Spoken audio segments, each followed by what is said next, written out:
en route pour l'enfer. 2 Chroniques, 22, 10. Athalie, mère d'Achazia, voyant que son fils était mort, se leva et fit périr toute la race royale de la maison de Juda. Mais Joshabith, fille du roi, prit Joas, fils d'Achazia, et l'enleva du milieu des fils du roi. Quand on les fit mourir, elle le mit avec sa nourrice dans la chambre d'Élie. Ainsi Joshabith, fille du roi Joram, femme du sacrificateur Jéhojada, et sûre d'Achazia, le déroba au regard d'Athalie, qui ne le fit point mourir. Il resta 6 ans caché avec eux dans la maison de Dieu. Et c'était Athalie qui régnait dans le pays.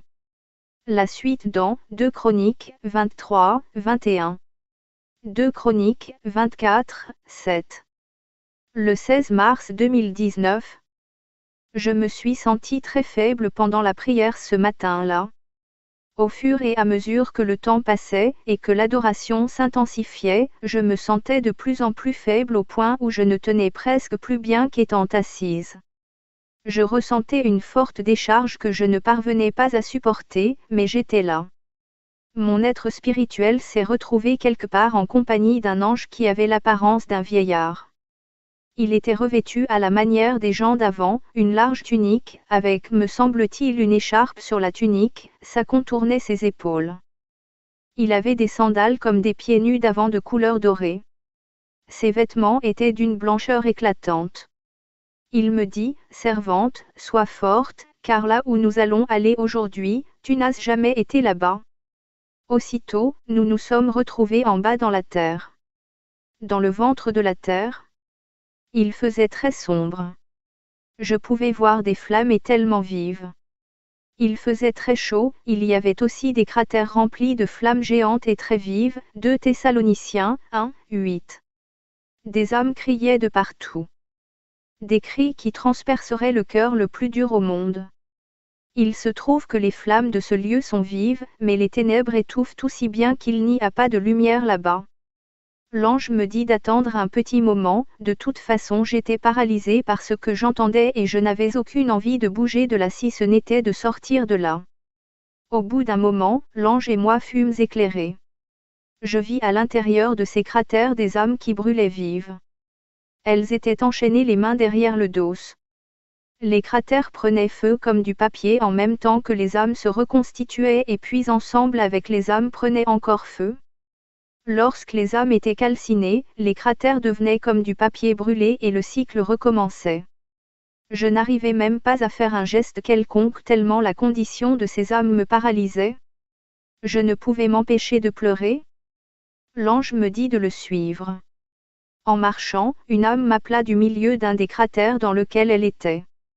Une force la propulsa hors et elle se retrouva à quelques pas de moi. Elle était calcinée. Par sa voix, je pus savoir que c'est une femme. Elle parlait en tremblotant, il ne restait d'elle qu'un squelette à peine d'une couleur grisâtre. Elle me dit, je suis ici depuis déjà 40 ans.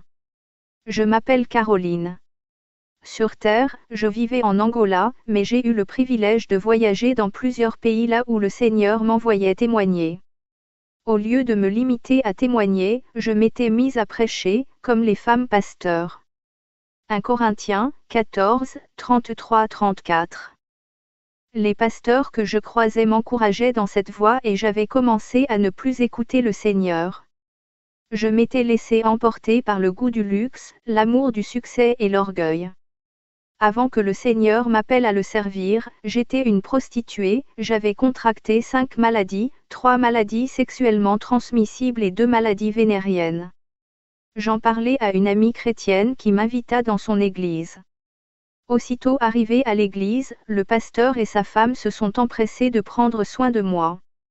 Ils m'ont très bien encadré. Et c'est ainsi que d'un cœur sincère j'acceptai le Seigneur abandonnant ma vie passée. J'étais zélée dans le Seigneur.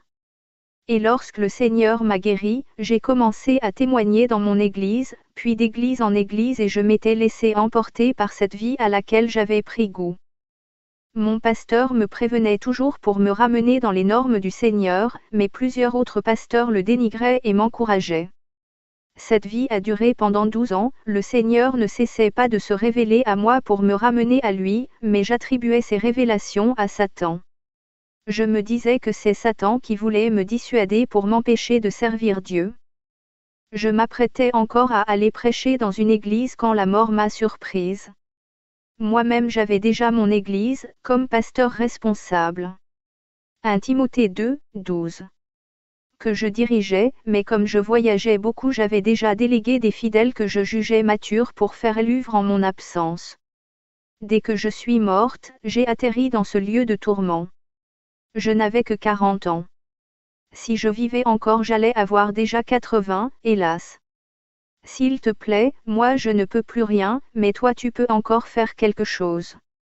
Quand tu seras de retour sur la terre, dis aux femmes pasteurs, qui ont des églises, qu'il n'y a pas des femmes leaders d'église. Regarde bien autour de toi, ici c'est la section des femmes qui prêchaient sur la terre, des femmes pasteurs, docteurs, qui avaient des églises qui exerçaient comme des hommes dans des églises. Dis à celles qui vivent encore de se repentir. Dis-leur de se repentir, elles sont en danger. Notre Seigneur Jésus-Christ de Nazareth ne se contredit pas, il n'est pas un Dieu de confusion. Pendant qu'elle parlait, je voyais sur un écran la scène se produire. Effectivement, je voyais qu'elle était très maigre à cause des maladies qui la dérangeaient. Puis après sa guérison, elle avait pris du poids, était devenue belle, vertueuse et soumise aux saintes Écritures. Je la voyais obéissant au conseil du pasteur et en parfaite harmonie avec les frères et sœurs de sa communauté. Je la vis dans plusieurs assemblées rendant son témoignage. Les gens acclamaient.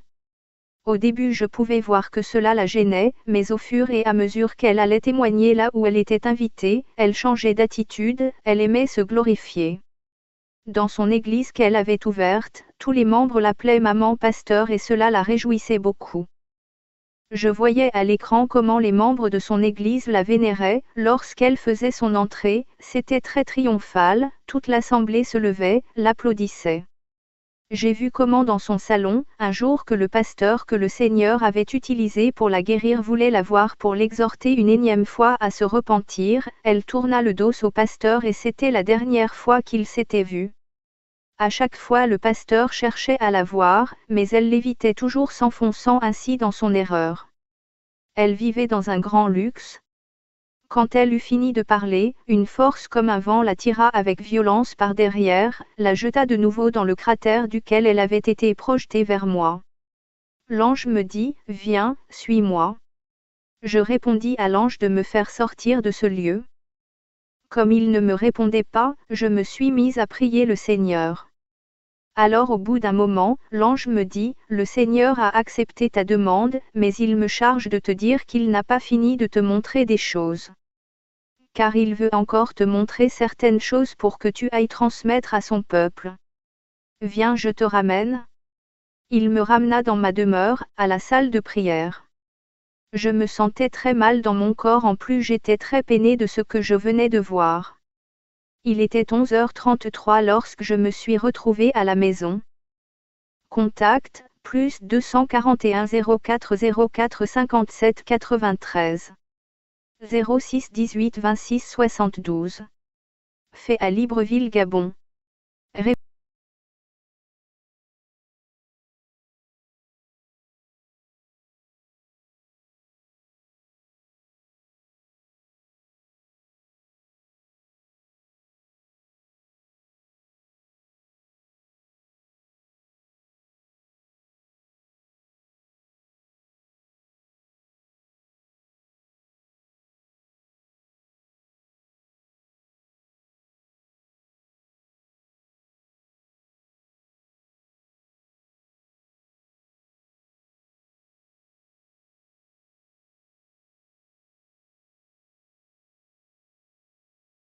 Révélation sur les femmes pasteurs, leaders des églises,